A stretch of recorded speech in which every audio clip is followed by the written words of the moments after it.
అందరికీ నమస్కారం. ఈ వారం అంటే ఏప్రిల్ 5 నుండి ఏప్రిల్ 11 వరకు ద్వాదశ రాశుల వారికి ఎలా ఉందో చూద్దాం. మేషరాశి వారికి ఈ వారం మొదట్లో కాస్త చికాకుగాను ఒత్తిడిగాను అనిపించినప్పటికీ వారం మధ్యలోంచి పరిస్థితులు మీ వైపుకు తిరిగి వారం చివరికల్లా అన్నీ మంచి ఫలితాలే అందుకుంటారు. మీరు మాట్లాడేటప్పుడు మాటల్లో ఆవేశం తగ్గించి చేసే పనిలో కనుక కాన్సన్ట్రేషన్ పెట్టి కొంచెం త్వరితగతిన పూర్తి చేసుకుంటే మంచి ఫలితాలు పొందే అవకాశం ఉంది. ఈ వారంలో మీరు ఏ పనుల్లో వేగంగా పూర్తి చేయాలి, ఎవరితో ఆలోచించి మాట్లాడాలి అన్న విషయం మీద తేడా తెలుసుకొని ప్రవర్తించడం వల్ల మంచి ఫలితాలు పొందవచ్చు. వారం మొదట్లో కొన్ని సంబంధాల వల్ల కూడా చిన్న చిన్న చికాకులు వచ్చినప్పటికీ మధ్యలోంచి పరిస్థితి మారి వారం చివరికల్లా మళ్ళీ మీకు అనుకూలంగా మారుతుంది. మళ్ళీ మీలో వారం చివరికల్లా కాన్ఫిడెన్స్ కనిపిస్తుంది.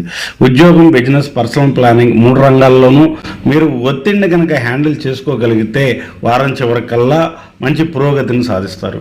ప్రతిరోజు ఉదయం సూర్య నమస్కారాలు లేదా ఆదిత్య హృదయం చదవటం మంచి ఫలితాలను ఇస్తుంది. వృషభ రాశి వారికి ఈ వారం ఖర్చులు అధికంగా ఉండవచ్చు. అలాగే ఆలోచనలు కూడా ఎక్కువ ఆలోచనలు చేస్తారు. మీరు సాధారణంగా నెమ్మదిగా ఆలోచించి ముందుకెళ్లేవారు అయినప్పటికీ ఈ వారం కొన్నిసార్లు త్వరగా ఆలోచించి త్వరితగతిన నిర్ణయాలు తీసుకోవాల్సి ఉంటుంది. వారం మొదట్లో కొన్ని చికాకులు ఉండవచ్చు. కుటుంబ సభ్యులకి ఎక్కువ సమయాన్ని కేటాయించాలి. కుటుంబ వాతావరణం మీద శ్రద్ధ పెట్టాలి. దానివల్ల వారం చివరిలో మెల్లగా మీకు ఊరట కనిపిస్తుంది. డబ్బు విషయంలో ఏది అవసరం లేనిది అనేది స్పష్టంగా తెలుసుకునే ఖర్చు చేయటం మంచిది. శుక్రవారం లక్ష్మీదేవిని పూజించడం మంచి ఫలితాలను ఇస్తుంది. మిథున రాశి వారికి ఈ వారం మొదట లైట్గా అనిపించినా మధ్యలో కొంచెం ఒత్తిడి పెరిగి చివరికి మళ్ళీ క్లారిటీ వస్తుంది. మిథున రాశి వారికి ఈ వారం వాళ్ళ మాట తీరు, తెలివితేటలే చాలా ప్లస్ పాయింట్స్ అవుతాయి. గురుడు మీ రాశిలో ఉండటం వల్ల మీ ఆలోచనలకు బలం ఉంటుంది. బుధుడు మొదట కుంభంలో ఉండి నెట్వర్కింగ్కి, ప్లానింగ్కి, కమ్యూనికేషన్కి సహకరిస్తాడు. వారం చివరిలో మెయిన్ రాశిలోకి వెళ్తున్నందువల్ల మీ ఆలోచనలో కూడా మార్పు వస్తుంది. అందుకే ఈ వారం మీరు మాట్లాడే ప్రతి మాటకు ఒక విలువ ఉంటుంది కాబట్టి చాలా జాగ్రత్తగా ఆలోచించి స్పష్టంగా మాట్లాడండి. కానీ అదే సమయంలో ఎక్కువగా ఎక్స్ప్లెయిన్ చేయడం కోసం అవతల వాళ్ళకి అర్థమయ్యేలా చెప్పాలని ఎక్కువగా ఎక్స్ప్లెయిన్ చేయడం, అవసరం లేని చర్చలు పెట్టడం తగ్గిస్తేనే మేలు ఎక్కువ జరుగుతుంది. ప్రతిరోజు వినాయకుడిని పూజించడం వల్ల మంచి జరిగే అవకాశం ఉంది. కర్కాటక రాశి వారు ఈ వారం ఎంత శాంతంగా ఉంటే అంత మేలు జరుగుతుంది. ఈ వారం చాలా సున్నితంగా పనిచేసే అవకాశం ఉంది. వాళ్ళ మనసు చిన్న చిన్న విషయాలను గుండెల్లో పెట్టుకోవటం, బాధపడటం, ఇంటి వాళ్ళు బయట వాళ్ళు అనే మాటల గురించి ఎక్కువగా ఆలోచించటం, కుటుంబ బాధ్యతలను చక్కగా పట్టించుకొని పూర్తి చేస్తారు. వారం మొదట కొంచెం ఎమోషనల్గా ఉన్నప్పటికీ మధ్యలో కొంత ఊరట లభిస్తుంది. చివరిలో ప్రాక్టికల్గా ఆలోచించి మంచి ఫలితాలను పొందుతారు. పిల్లలు, ఇల్లు, కుటుంబం, వాతావరణం, చిన్న చిన్న ప్రయాణాలు ఇవి ఈ వారం ప్రధానంగా కనపడే అంశాలు. వీటిలో శుభం అశుభం మిక్స్గానే కనిపించినా మీరు ఎంత శాంతంగా ఉంటే అంత మేలు జరిగే అవకాశం ఉంది. శివుణ్ణి ప్రార్థించడం మేలు చేస్తుంది.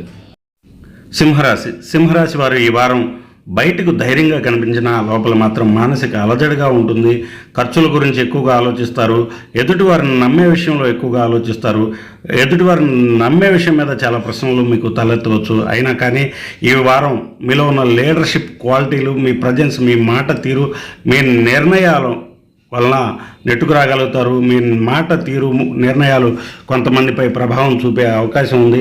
వారం మొదట బాగానే ప్రారంభమైనప్పటికీ మధ్యలో కొంచెం ఎమోషనల్ లో రావచ్చు. కానీ వారం చివరికి మళ్ళీ పనిలో ఫోకస్ పెరుగుతుంది. ఈ వారం మీరు చేయవలసిందల్లా ఇగో కంటే క్లారిటీకి ఎక్కువ విలువ ఇవ్వడం. అప్పుడే కొంచెం ఇబ్బంది తగ్గి మీకు సమస్యల పరిష్కారం అయ్యే అవకాశం ఉంది. ప్రతిరోజు ఉదయం సూర్యదేవుని పూజించడం మేలు చేస్తుంది. కన్యా రాశి వారికి ఈ వారం వర్క్, రెస్పాన్సిబిలిటీ, డిసిప్లిన్ ఈ 3 ప్రధానంగా కనిపిస్తున్నాయి. ఈ 3 అంశాలు. మీ రాశి అధిపతి బుధుడు మొదట కుంభంలో ఉండటం వలన డైలీ రొటీన్, ప్లానింగ్, ప్రాక్టికల్ వర్క్కి చాలా బలం ఇస్తాడు. వారం చివరిలో అతను మెనూలోకి వెళ్ళడంతో రిలేషన్షిప్, డిస్కషన్స్, అగ్రిమెంట్, కోఆర్డినేషన్ వంటి విషయాల్లో కొంచెం శ్రద్ధ పెట్టవలసి వస్తుంది. ఈ వారం మీరు చేసే పని సరిగ్గా ఉంటే మంచి పేరు వస్తుంది. మాటల్లో కఠినత్వం లేకుండా మృదువుగా మాట్లాడాల్సి వస్తుంది. అన్నెసరీ స్ట్రెయిన్ పెంచుకోవద్దు. వారం మధ్యలో పనులు ఎక్కువగా అనిపించినా చివరికి వాటిని నీట్గా క్లోజ్ చేసి మంచి పేరు సంపాదిస్తారు. ప్రతిరోజు వినాయకుడిని పూజించడం మంచి ఫలితాలను ఇస్తుంది. తులారాశి వారు ఈ వారం అందరినీ సంతోషపెట్టాలనే ప్రయత్నంతో ఒత్తిడిని పెంచుకోవడం కంటే మీ మనసును ప్రశాంతంగా ఉంచుకోవడం చాలా ముఖ్యం. అప్పుడు పనులు కూడా చాలా సాఫీగా సాగుతాయి. తులారాశి వారికి ఈ వారం మొదట్లో మీ రాశిలోనే చంద్రుడు సంచరించడం వల్ల మీ మాటకు మీకు అట్రాక్షన్ పెరుగుతుంది. కానీ అదే సమయంలో మీరు బ్యాలెన్స్ని కోల్పోకూడదు. ఎందుకంటే వారం మధ్యలో భావోద్వేగ ఒత్తిళ్లు, ఖర్చులు, ఫ్యామిలీ సైడ్లో ఆలోచనలు పెరిగే అవకాశాలు ఉన్నాయి. వారం చివరికి మాత్రం మళ్ళీ మీకు కంట్రోల్ వస్తుంది.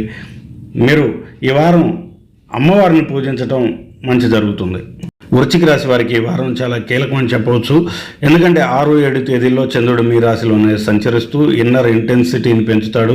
అందుకే చిన్న చిన్న విషయాలను కూడా మీరు డీప్గా ఆలోచిస్తారు. అదే సమయంలో డెసిషన్ తీసుకునే శక్తి కూడా పెరుగుతుంది మీకు. వారం మొదట మౌనంగా ఉండి మధ్యలో ఎమోషనల్ డెప్త్ పెరుగుతుంది. చివరిలో ప్రాక్టికల్ ప్రోగ్రెస్ కూడా చూస్తారు. ఇదే ఈ వారం మీకు జరిగేది. మీరు ఎవరి మీద కోపం పెట్టుకోవడం కంటే మీ శక్తిని ఎక్కడ పెట్టాలో కనుక ఆలోచించి నిర్ణయం తీసుకుంటే ఈ వారం మీకు చాలా కీలకమైన మలుపు తీసుకుంటుంది. మనీ, ఫ్యామిలీ, పర్సనల్ కంట్రోల్ ఈ 3 రంగాల్లోనూ మీరు బ్యాలెన్స్గా ఉండాలి. ప్రతిరోజు అమ్మవారిని పూజించడం మేలు చేస్తుంది. ధనుస్సు రాశి వారికి ఈ వారం మొదట్లో కొంచెం కన్ఫ్యూజన్, ఫ్యామిలీ మ్యాటర్స్ డిస్కషన్స్ వల్ల కొంచెం మెంటల్ డైవర్షన్ ఉండవచ్చు. కానీ వారం మధ్య నుంచి బలం పెరుగుతుంది. 8 నుంచి 10 వరకు చంద్రుడు ధనుసు రాశిలో ఉండడం వల్ల ధైర్యం, ఉత్సాహం, ముందుకు వెళ్ళాలన్న తపన మీలో పెరుగుతాయి. కాబట్టి ఎర్లీ వీక్లో వారం మొదట్లో మీరు కొంచెం ఓపికగా ఉండటం మంచిది. గురుడు మిథునంలో ఉండటం వల్ల ఇతరులతో మాట్లాడేటప్పుడు, డీల్ చేసేటప్పుడు చాలా జాగ్రత్తగా ఉండండి. మాటలను సింపుల్గా పూర్తి చేసి మాట్లాడితే, తక్కువ మాట్లాడితే మంచి ఫలితాలను పొందవచ్చు. గురుగ్రహాన్ని పూజించడం వల్ల మంచి ఫలితాలను పొందవచ్చు. మకర రాశి వారికి ఈ వారం మొదటి కన్నా చివరి భాగం చాలా ముఖ్యంగా ఉంటుంది. 11న చంద్రుడు మకరంలోకి రావడం వల్ల మీలో డిసిప్లిన్, ఫోకస్, రెస్పాన్సిబిలిటీ మళ్ళీ బలపడతాయి. వారం మొదట మీకు బయట పనులు, చిన్న చిన్న ప్రయాణాలు ఎక్కువగా ఉండవచ్చు. మధ్యలో ఫ్యూచర్ గురించి కొంచెం సీరియస్గా ఆలోచించే అవకాశం ఉంది. చివరికి ఏది చేయాలి, ఏది చేయకూడదు అన్న విషయం మీద మీకే ఒక క్లారిటీ వస్తుంది. మీరు పట్టు వదలకుండా ఒక్కొక్క పనిని పూర్తి చేసుకుంటూ వెళ్తే ఈ వారం మొత్తం మీకు చాలా ఉపయోగపడుతుంది. ఎమోషన్ కంటే ఎగ్జిక్యూషన్ పని పూర్తి చేయడం మీద దృష్టి పెడితే మరింత మేలు జరిగే అవకాశం ఉంది. శనీశ్వరుణ్ణి పూజించడం మేలు చేస్తుంది.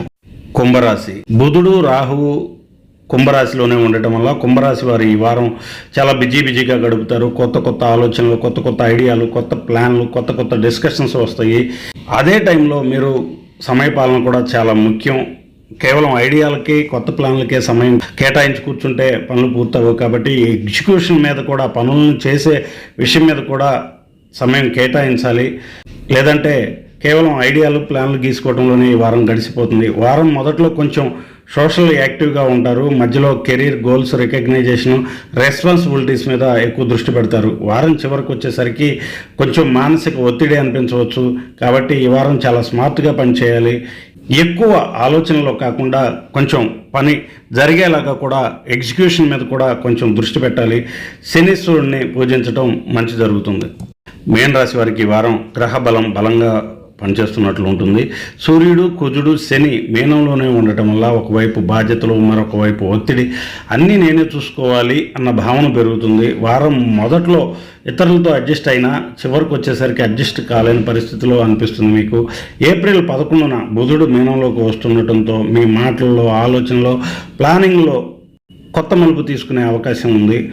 ఈ వారం మీరు పాటించాల్సింది, నిర్ణయాలు తీసుకునేటప్పుడు ఎమోషన్స్తో కాకుండా కామ్ మైండ్తో ప్రశాంతంగా నిర్ణయాలు తీసుకోవటం మంచిది. అప్పుడు మీకు పని భారంగా అనిపించిన వారం కూడా మీకు ఉపయోగపడే వారం అవుతుంది. ప్రతిరోజు శ్రీ మహావిష్ణువుని లేదా గురుగ్రహాన్ని ప్రార్థించడం మంచిది. ఇవి ఈ వారం వార ఫలాలు. మళ్ళీ వచ్చే వారం వార ఫలాల్లో కలుద్దాం. అంతవరకు సెలవు.